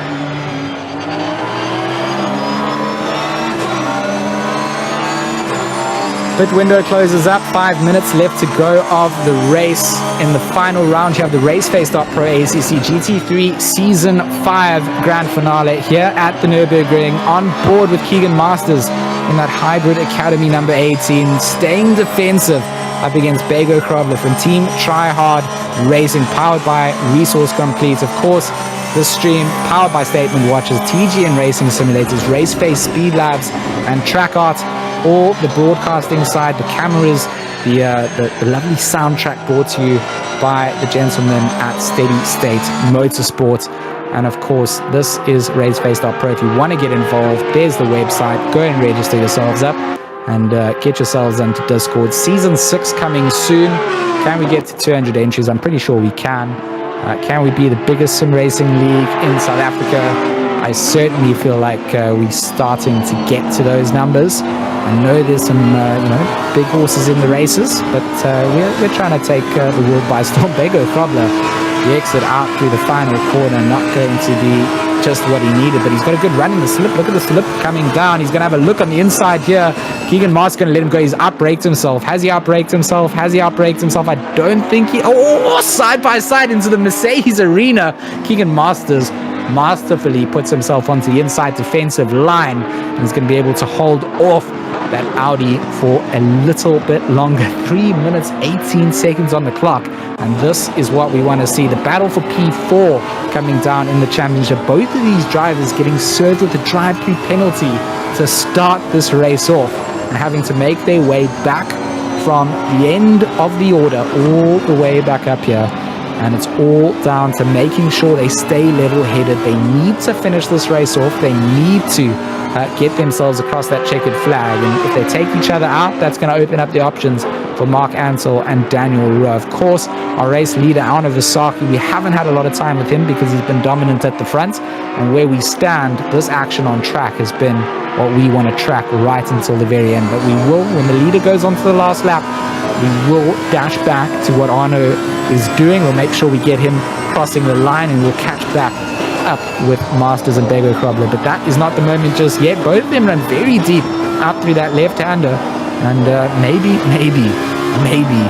Bego Krobler has something left. But with 2 minutes to go on the clock, it would be very close to the last lap that we're going to see Arno Visaki, not yet giving us the notification that he's on the final lap. So as it stands, another 2 laps to go. This one and another, as Bego Krobler not so comfy over the Ngk Chicane. Cost himself a couple of car lengths. Keegan Masters is going to see the disappearing dot of the Audi in the rearview mirror and smile to himself, knowing that those are exactly what he needs. He needs those opportunities. He no longer has the pressure now coming into the braking zone of turn 1 that he had earlier, and he can look back, see where he's at, and just plan the next couple of corners for himself. He needs to stay defensive. He needs to stay ahead of the likes of Bego Krobler. We've seen Bego. He will take an opportunity if it's presented to him. You leave the door open a smidge, he puts his foot right in there. So just make sure that the defense is solid, and Masters should be good to lock this one out. A couple of car lengths then as they exit the Mercedes arena. And the Porsche, the number 18, will comfortably sit in 4th place for the moment. Arno Visaki leads us away. Bernard Barcasin in 2nd place, and Tariq Adams then in the 3rd place. And two hybrid academy drivers then going to get themselves onto the podium if things finish off like this. And of course, Kinetic Sim Racing going to get themselves onto that 2nd podium spot.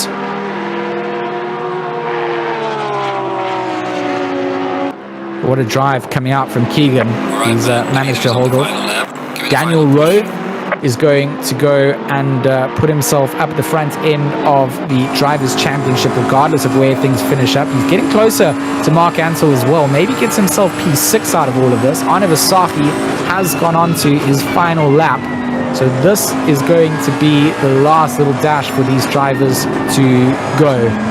Daniel Rowe is on the flyer that he needs to try and carry the momentum through. Mark Ansel, one small mistake in that 111 Porsche, and our race champion for the season is going to be snatching P6 off of his hands. That gap is closing down 4 tenths between the Bentley and the Porsche now. Number 43 in 7th place here on the charge. Bego Krobler is going to go out and try. Did Masters think that was the last lap? Because he just let Bego Krobler through into 4th place. I feel like Masters miscalculated that a little bit. Masters may have just let Bego Krobler through before the end of the last lap, or Masters doesn't have enough fuel to make the last lap and now needs to coast this and see if he can save some positions. But weird position to be in. Masters down the start-finish straight, they're clearly pulling alongside and allowing him through. Arno Visaki, the man, the myth, the legend, up at the front end in the Hybrid Academy. Ferrari is going to be our winner for the race, and we're going to get a last couple of corners with him as he comes to the Ngk Chicane now. The Hybrid Academy number 94 entry, Ferrari 488, driven by Arno Visaki. What a well-deserved victory and pretty dominant performance indeed. Hasn't even been able to really have on-track battles against anyone. And he will come across the line, takes the checkered flag, takes the victory in the final round here for Raceface.PRO ACC GT3 Season 5. We dash back over to our 2nd place car. This will be Bernard Barcasin for Team Kinetic Sim Racing. He hasn't had to work too hard. He's done exactly what he's needed to do, and it worked out with his pit strategy. He takes home P2 in the 2nd Ferrari. So a Ferrari 1-2 for different teams. And then this is my driver of the day, Tariq Adams, my driver of the season, in fact, as a rookie coming into this. Takes home P3 for Hybrid 1-3.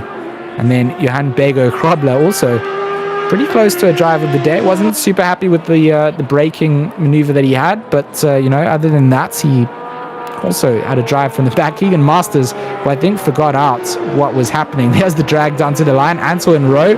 Oh, just over the line. Ansel just nudges a nose length ahead of Daniel Rowe. So Ansel in 6th, Rowe in 7th. Etienne Kleb for Am to play. He's going to wrap up with P8. And P9 goes to Finn Carler, running out the top 10. Finn Locherenberg.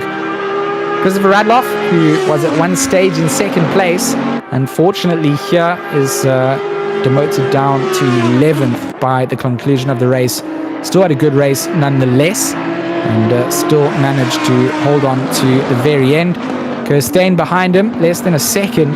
Could have closed that down with an extra couple of laps maybe, but it will not be that way. 11th place goes out to the G4 Sim Sport, number 316, Christopher Radloff. And then Eric Kirstein for Team Triad going over the line in 12th. Jason Isherwood will take home 13th. 14th for Jason Gray, and Nkube will round out the finishing cars with P14. And that, ladies and gentlemen, was the ACC GT3 Season 5 finale here at Nurburgring. Of course, Raceface.PRO will be bringing you more seasons, more racing action going forward in the future. And it has been an absolute blast and a pleasure to bring you the racing action. A big shout out to you guys in the chat for getting involved, leaving some likes, some comments, and of course, you know, sharing it with all of your people around you. It's been great to be here. I'm looking forward to what the future in sim racing holds, and looking forward to the next season. A bit of a break here for what we're doing at Raceface. There is a big announcement coming for an endurance race, so just keep your eyes peeled. Looking forward to making that announcement soon. And of course, a big shout out to SteadyState Motorsport for bringing you the broadcast action here today. Big crew of people in the background making this all possible. So a big shout out to everybody overall for being involved. Thanks for watching, and I'll see you guys soon.